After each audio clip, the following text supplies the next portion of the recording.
Bl-isem tal-Missier u tal-Iben u tal-Ispirtu Santu. Amen. Il-paċi ma'kom. Merħba, aħna nibdew is-solennità tal-ġisem u d-dem ta' Ġesu u nitolbu li ħajjitna tkun ħajja ta' tifħir lil mulej. Aħna ninawguraw ukoll is-servizz ta' mod formali tal-Maestro Hamish Dustagheer, nitolbu biex is-servizz tal-kant ikun għall-glorja tal-mulej. I would like to greet our guests from abroad who came especially to support Maestro Hamish Dustagheer. Thank you for your presence in this very, very warm climate. We pray at the beginning of this great solemnity of the body and blood of Jesus Christ, Corpus Domini, that our lives be always to the glory of God. Ħutijiew narfu ħtijietna biex nitħejjew tajjeb ħalli ċelebraw il-misteri Quddiesa. Nistqalla Alla li jista' kollox u lilkom ħuti li nadibt ħafna bil-ħsieb, bil-kliem, bil-emil u bil-ħallej dmirijieti. Tiegħi, bl-akbar tiegħi. Għalhekk nitlob lil imqazza Marija dejjem Verġni, l-anġelu qaddisin kollha u lilkom ħuti biex titolbu għalija lil mulej Alla tagħna. Eħenna lina Alla li jista' kollox, jaħfrinna dnubietna u jwassalna għal ħajja ta' dejjem. Mulej ħniena, Kristu ħniena, mulej ħniena. Glorja l-Alla fil-għoli ta' smewiet u paċi fl-art lil-bnedmin ta' rida tajba. Infaħruk, inberkuk, nadurawk, natuk ġieħ, inrodulek ħajr għal-glorja kbira tiegħek. Mulej Alla Sultan tas-sema, Alla Missier li tista' kollox, mulej Iben waħdini Ġesu Kristu, mulej Alla ħaruf talla bin il-Missier. Int li tneħħid nubiet tad-dinja ħenna lina. Int li tneħħid nubiet tad-dinja il-qatt talb tagħna. Int li qiegħed fuq l-emin tal-Missier ħenna lina. Għaliex int waħdek Quddies, int waħdek mulej, int waħdek il-għoli Ġesu Kristu, mal-Ispirtu Santu, fil-glorja tal-Missier Alla. Amen. Nitolbu. U Alla inti f'dan is-sagrament tal-aġeb ħallitinna t-tifkira tal-passjoni tiegħek. Għatina nitolbuk li nqimu l-misteru tal-ġisem u d-dem tiegħek, hekk li nħossu fina bla qiegħda dak li rebħitilna l-fidwa tiegħek. Int li int Alla u tgħixu s-saltan ma' Alla l-Missier flimkien mal-Ispirtu Santu għal dejjem ta' dejjem.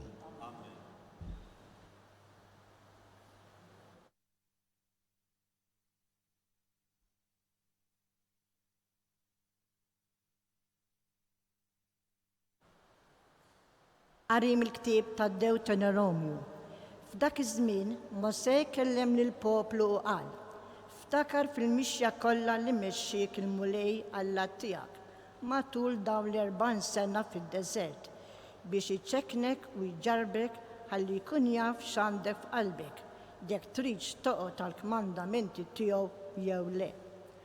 Huwa ċekknek rid li tbagħat il-ġuħ, imbagħad temak il-manna li lajnt u lanqas mis-sirrijietek ma kontu qatt tafu biha biex jurik li mhux bil-ħobż biss jgħix il-bniedem imma b'dak kollu li joħroġ minn fomm il-mulej, b'dan jgħix il-bniedem.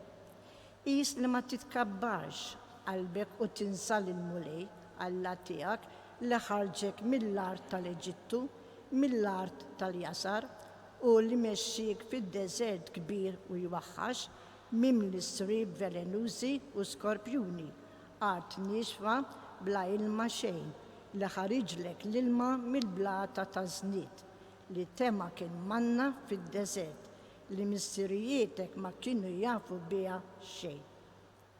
Il-kelma tal-mulej.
It-tieni qari. Qari mill-ewwel ittra ta' San Pawlu Apostlu lil Korintin. Puti.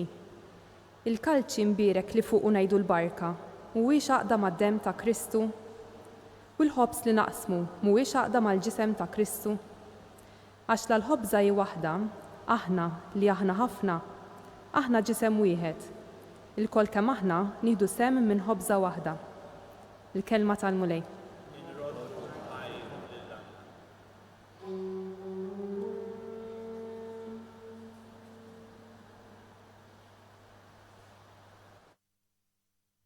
Ngħidu flimkien is-segwenza edha fil-karti wkoll ngħiduha flimkien.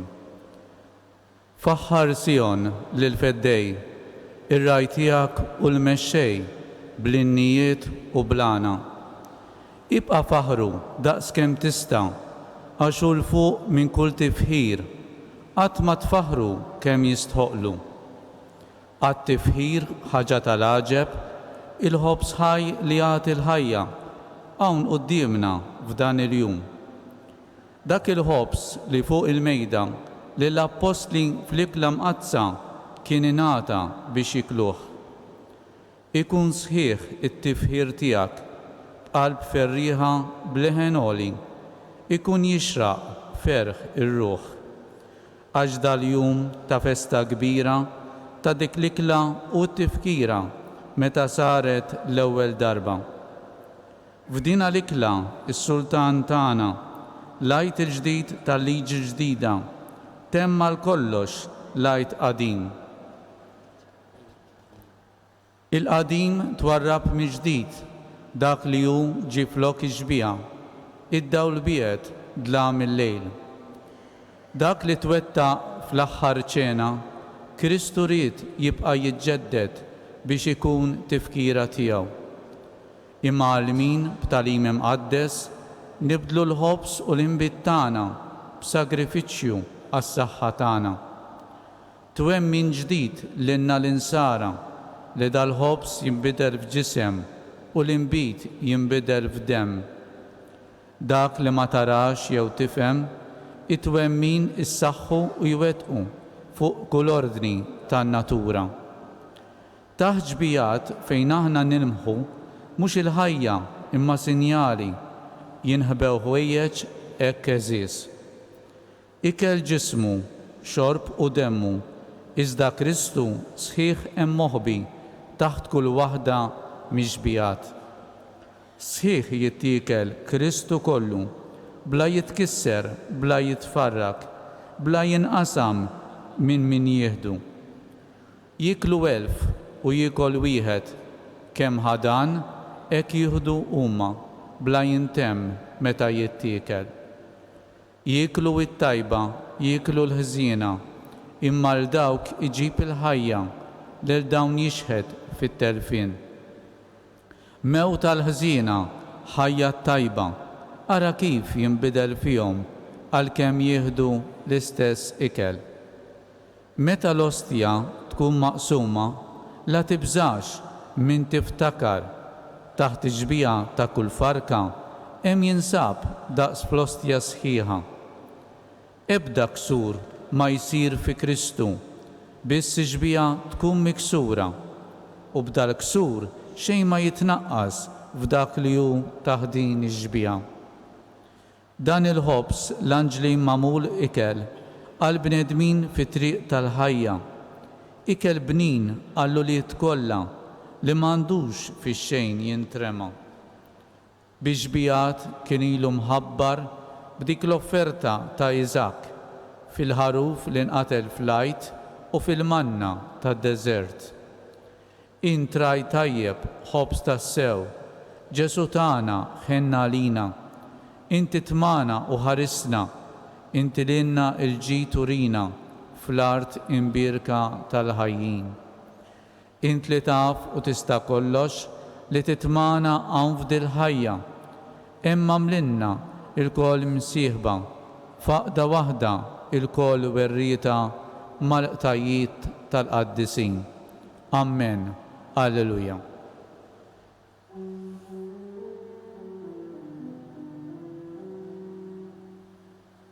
Alleluja,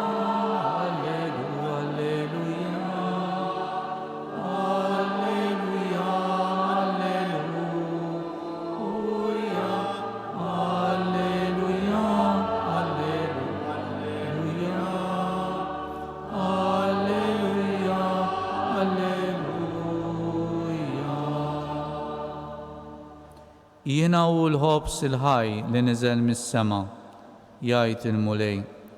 Jekk xi ħadd jiekol minn dan il-ħobs, jgħix għal dejjem.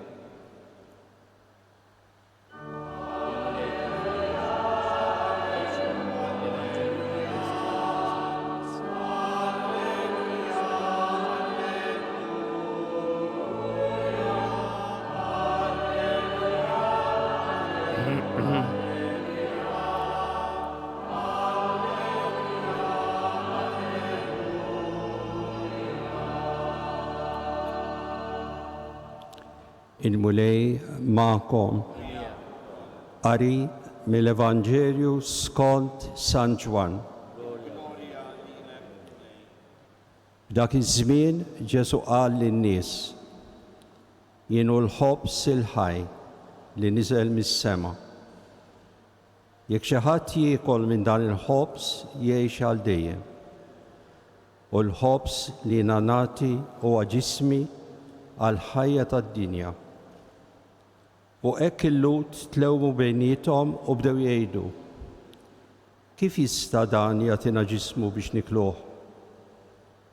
Ġesu mela qalilhom: Tassew, tassew ngħidilkom, jekk ma tiklux il-ġisem ta' bniedem u ma tixorbux demmu, ma jkollkomx il-ħajja fikom.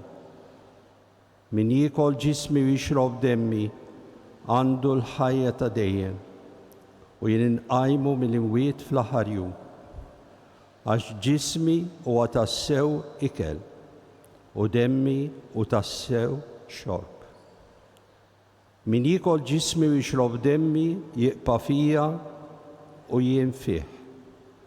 Bħalma batni l-missier li hu ħaj u jien ngħix b'missieri, hekk ukoll min jiekol lili u wkoll jgħix bija. Dan l-ħobs li niżel mis-sema mhuwiex bħal dak li kielu missierijietkom u mietu.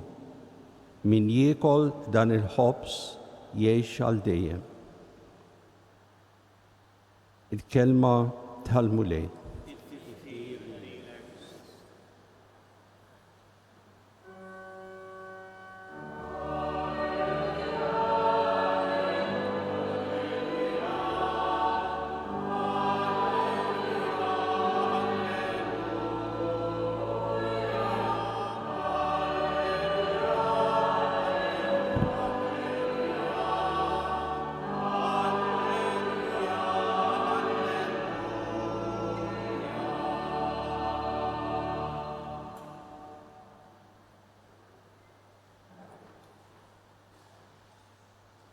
Min jiekol dan il-ħobs jgħix għal dejjem.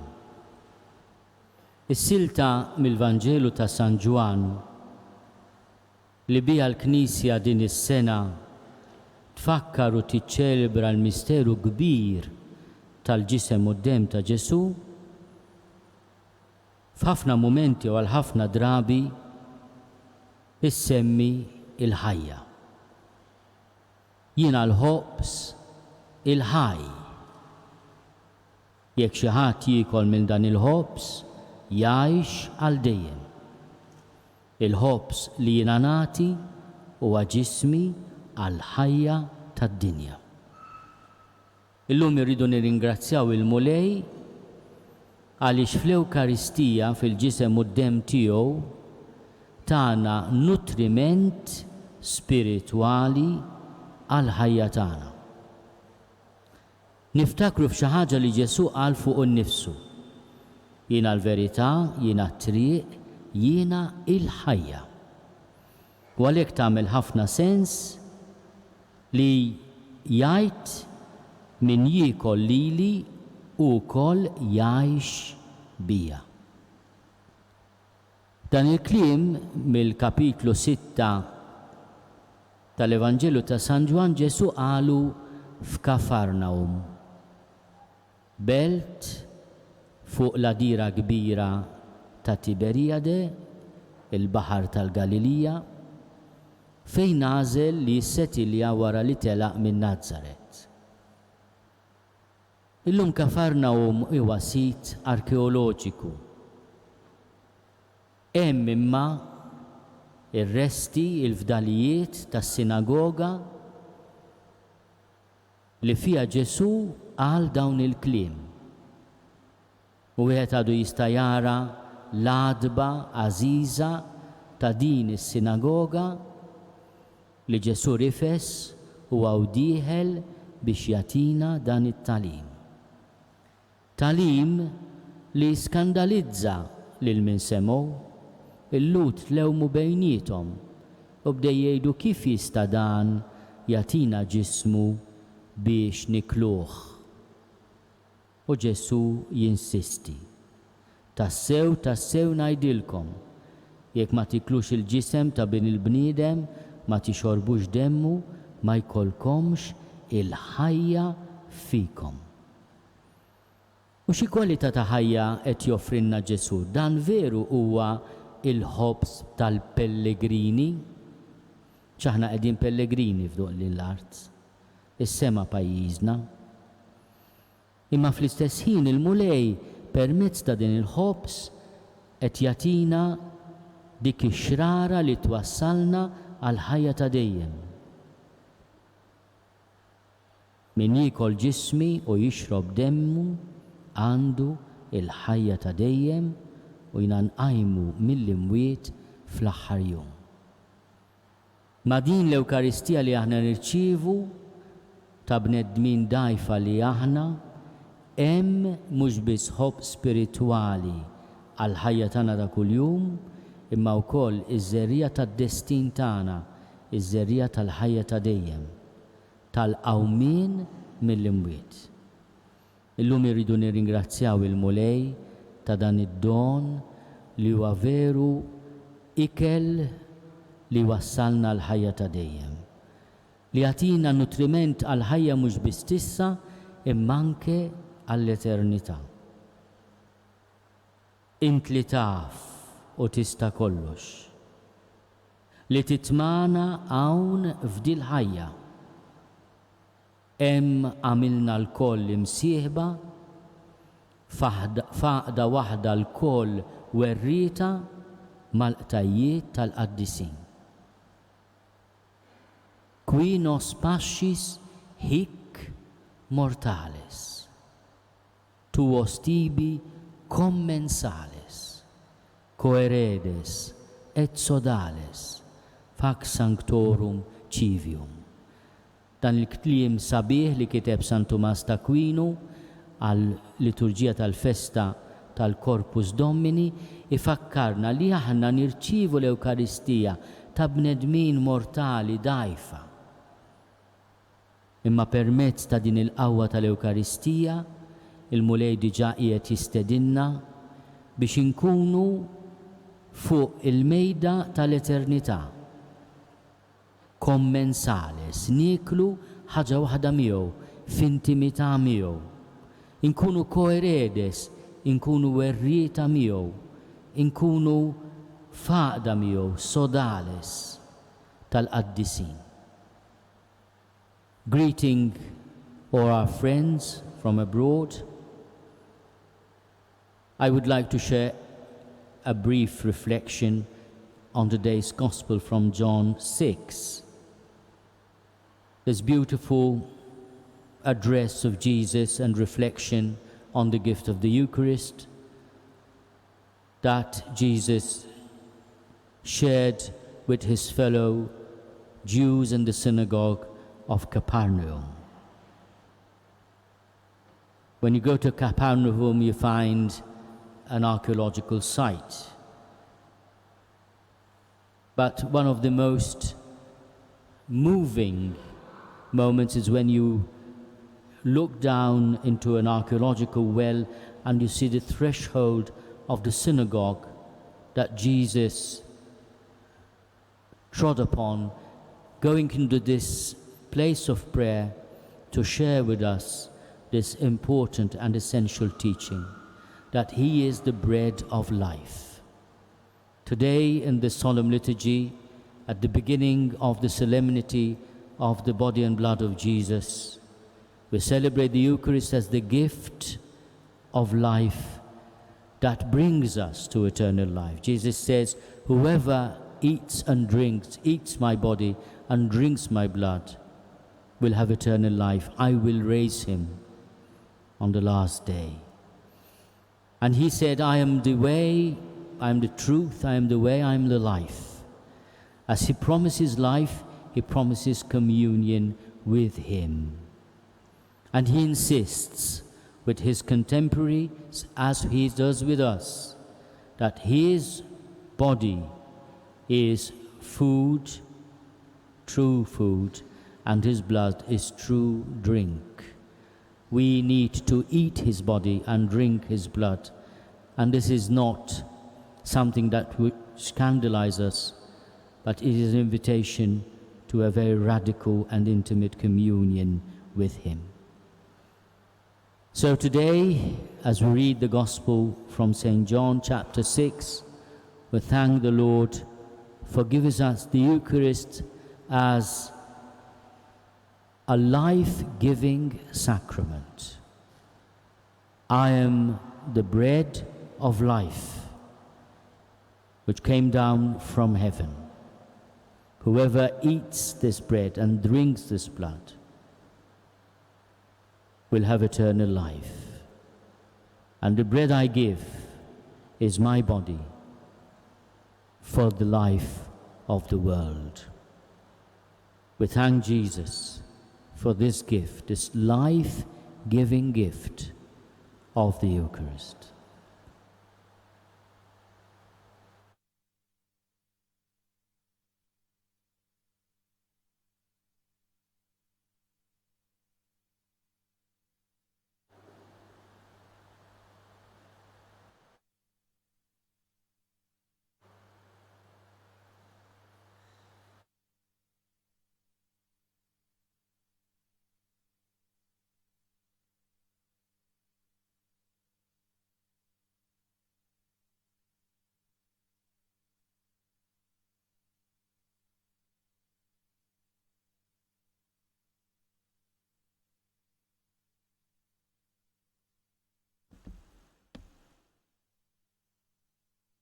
Jina nemmen falla wieħed il-missier li jista' kollox li ħalaq is-sema u l-art, dak kollu lider u dak li ma jidhirx. U f'mulej wieħed Ġesu Kristu, iben waħdini ta' Alla, imnissel minn missier qabel kull żmien. Alla minn Alla, daw minn daw, Alla veru minn Alla veru, imnissel mhux magħmul, natura waħda mal-missier u bih sar kollox. Niżel mismewwiet għalina l-bnedmin u għall-fidwa tagħna. U ħal-ġisem bis-seta tal-Ispiritu Santu minn Marja Verġni u sar bniedem. Salbu ħalina bata taħt Ponzju Pilatu, miet u difnuh. U fit-tielet jum qam minn bejn l-imwiet skont il-kodba mqazza. U tela s-sema u jgħid fuq l-lemin tal-missier. U għandu jerġa' jiġi bil-glorja biex jagħmel ħaq mill-ħajjin u mill-mejtin. U s-saltna tiegħu ma jkollix tmiem. U fl-Ispiritu Santu mulej li jagħti l-ħajja, li ġej mill-missier u mill-liben, li jum mweġġa fl-imkien mal-missier u mal-liben, u li tkellem fom mill-profeti. U fi Knisja waħda, Quddiesa, Kattolika, Apostolika, nistqarma mudija waħda l-maħfra ta' dnubiet u nistenna l-qawma bil-imwiet u l-ħajja ta' żmien li ġej. Amen.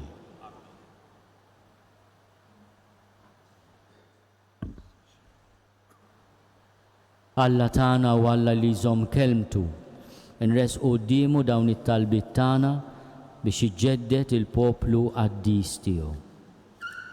Għamel Missier Quddies li l-Knisja tiegħek tkun tassew Knisja Ewkaristika li taraf tinqasam bħalma jinqasam il-ġisem ta' Kristu għas-salvazzjoni tal-bnedmin.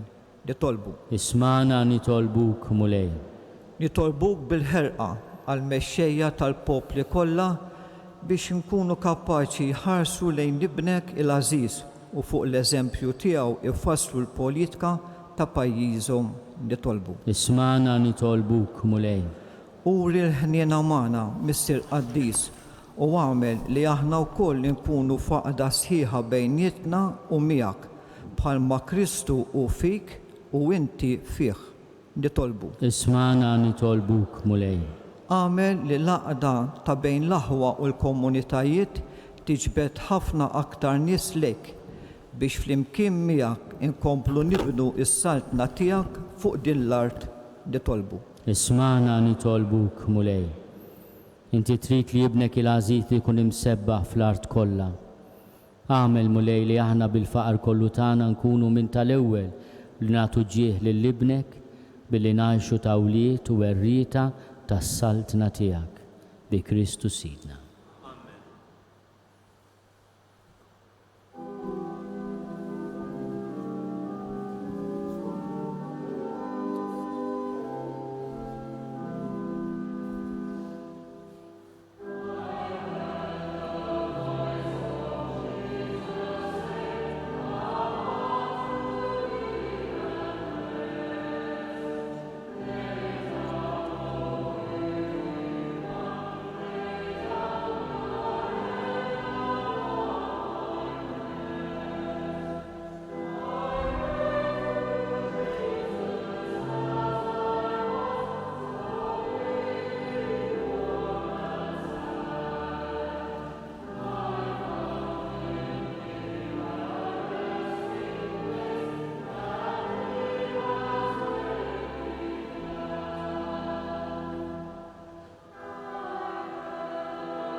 Tolbu ħuti biex is-sagrifiċċju tiegħi u tagħkom ikun joġob lil Alla l-Missier li jista' kollox.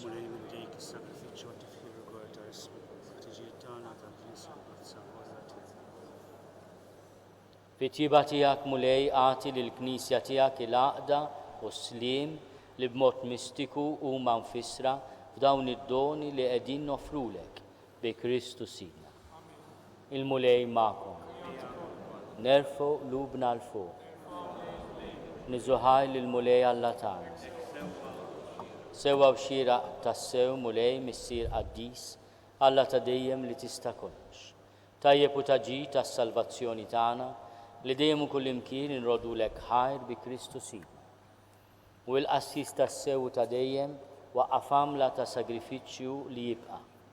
Kienu l-ewwel li joffrilek lilu nnissu bħala l-vittma għas-salvazzjoni tagħna u rrid li b'tifkira tiegħu nibqgħu nagħmlu din l-offerta.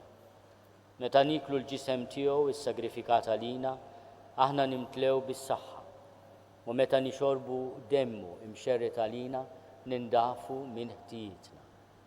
Għalhekk mal-anġli u mal-arkanġli, matroni mad-dominazzjonijiet, maqtajja kollha tal-eżerċiti tas-sema, intennu l-innu tal-glorja tiegħek u ngħidu bla qiegħda. Quddies, Quddies, Quddies, li Alla tal-eżerċiti.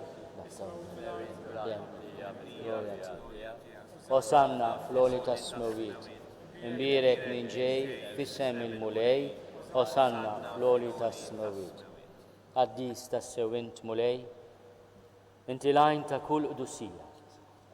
Quddies għalhekk nitolbuk dawn l-offerti bil-barka tal-Ispirtu tiegħek biex isiru għalina il-ġisem u d-dem ta' Sidna Ġesu Kristu. Li meta kien sejnata biex minn raj ħibati, ħal ħobs, ratti l-ħajr, qasam, tal id-disċipli tiegħu u qal, ħudu u kulu l-koll minn dan, għax dan huwa ġismi li jingħata għalikom.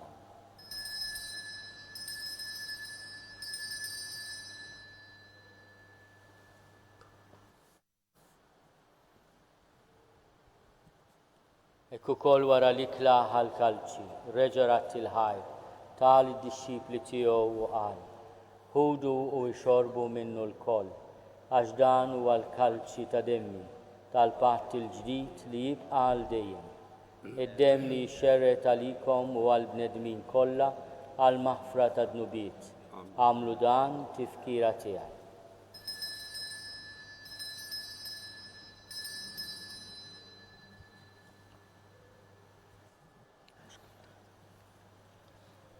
Dan hu l-misteru tal-fidi.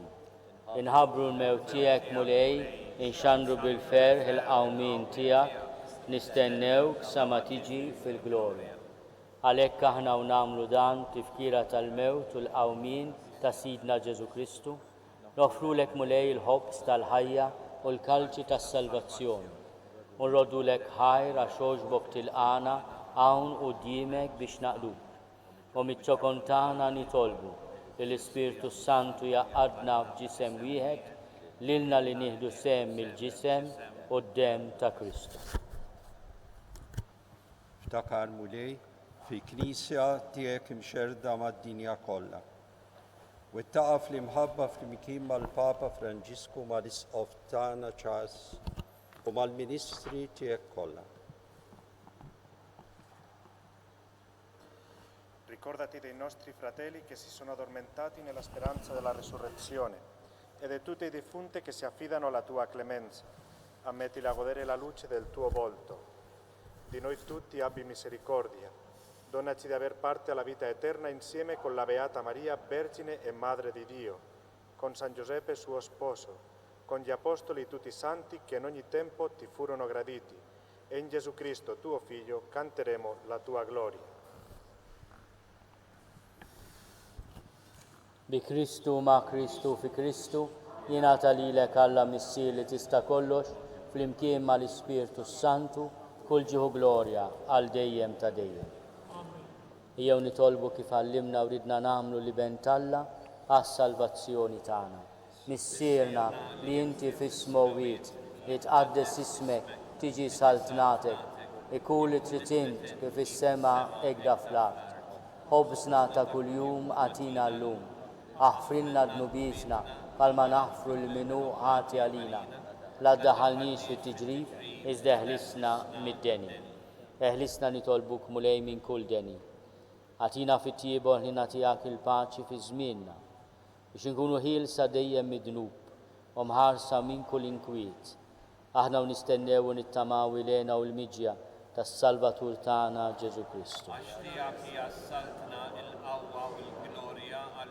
Mulej Ġesu Kristu li għat lill-apostli tiegħek, nħallilkom is-slim, natikom is-slim tiegħi.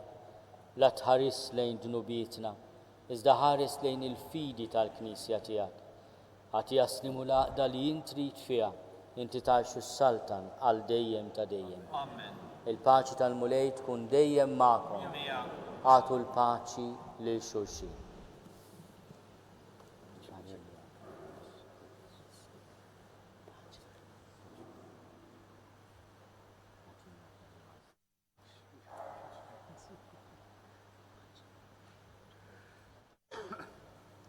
Ħaruf talla li tneħħi d-nubiet tad-dinja ħenna lina. Ħaruf talla li tneħħi d-nubiet tad-dinja ħenna lina. Ħaruf talla li tneħħi d-nubiet tad-dinja għatina l-paċi.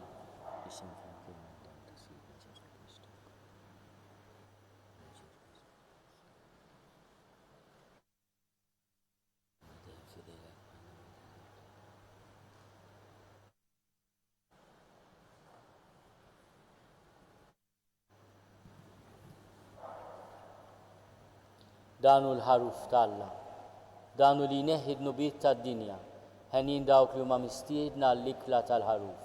Mulej ma jistoqlix li tidħol taħt is-saqaf tiegħi, iżda biss kelma waħda u ruħi tkun infejqa.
Nitolbu.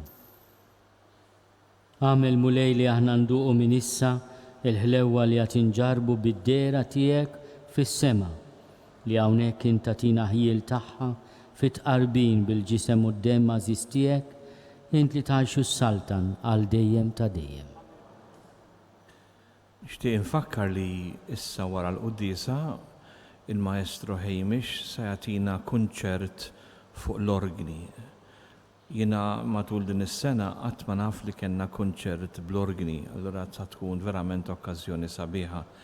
Dan il-kunċert mhux se jdum iktar minn nofsija, 3 kwarti, l-iktar 3 kwarti. After the Mass, Maestro Hamish will give us a recital on the organ, on our magnificent organ. The concert will be not more than 45 minutes. Għada fil-ħodu, Monsignor Arċisqof imexxi Quddiesa solenni konċelebrata f'okkażjoni tal-festa ta' Corpus Christi. Il-Quddiesa tibda fid-9 ta' filgħodu, imbagħad wara il-Quddiesa ikonna proċessjoni Ewkaristika. Huwa ittamat li sal-11 neqes kwart inkunu lesti, imma ħaġa sabiħa li aħna natu l-imħabba tagħna, l-qima tagħna, l-adorazzjoni tagħna lil Ġesu preżenti fis-sagrament tal-Ewkaristija. In English, tomorrow morning, His Grace the Archbishop will lead a solemn consecrated Mass at 9 o'clock in the morning on the occasion of the feast of Corpus Christi. After the Mass, there is a very short procession, and after the procession, there is the benediction. Next Saturday is the feast of the birth of St. John the Baptist. In the morning at 9, His Grace the Archbishop will lead a concelebrated Mass on the occasion of the opening of the new Parliament. Then in the evening at 6 in the evening, there will be a very short procession on the occasion of this feast, and this cathedral is dedicated to the birth of St. John the Baptist, and after the procession there will be a solemn concelebrated Mass. You are all invited to attend. Thank you. Il-mulej ma'kom. Ikun imbirek isem il-mulej. Lajnuna tagħna f'isem il-mulej. Iberikkom Alla li jista' kollox il-Missier u l-Iben u l-Ispiritu Santu. Morru fil-paċi ta' Kristu. Imma napprezza wkoll jekk tibqgħu għall-kunċert ta' Maestro Hamish. Inawgurawlu nirringrazzjah ħafna tax-xogħol li għamel. Maestro Hamish, I would like to congratulate you and to thank you for all you've done already, and let's pray that you will be able to share your extraordinary talents with us for many, many years to come. God bless you.